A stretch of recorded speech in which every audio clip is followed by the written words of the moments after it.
केतिरा माण्हू आहिनि जिन जे रिज़्क़ में बरकत न आहे, रोज़ी में तंगी आहे। हिकिड़ो नुस्ख़ो अहिड़ो थो ॾियां जंहिंजे लाइ मदीने वारे मीर ज़मानत ॾिनी आहे, जेको माण्हू 100 भेरा इहो कलमो रोज़ पढ़े, मां मुहम्मद उनजो ज़ामिन आहियां, कॾहिं बि रोज़ी जी तंगी न थींदी। महबूब ज़ामिन हुजनि, हसनैन जो नानो मुंहिंजो सुहिणो लजपाल नबी ज़ामिन आहे। साईं फरमाइनि था, जेको माण्हू रोज़ानो ला हौल वला कुव्वत इल्ला बिल्लाह, ला हौल वला कुव्वत इल्ला बिल्लाह, हिकिड़ो 100 भेरा जेको रोज़ पढ़े, मां मुहम्मद उनजो ज़ामिन आहियां, कॾहिं बि उनखे रोज़ी जी तंगी न थींदी। ॻाल्हि सम्झ में आई?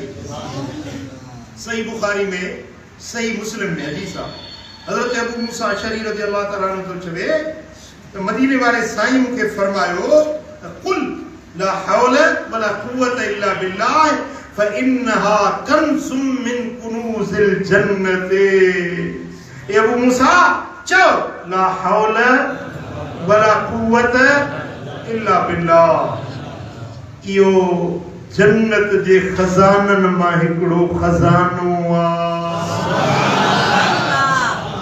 बेहिश्त जे खजानन मां हिकिड़ो खजानो आहे। खजानो खपे न, जन्नत जो खजानो।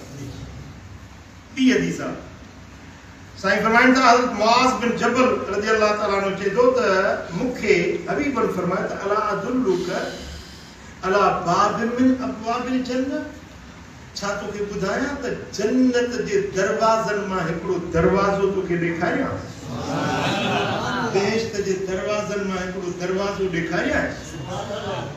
कुल्त मा हुआ या रसूल अल्लाह, मूं अर्ज़ कयो या रसूल अल्लाह उहो कहिड़ो आहे?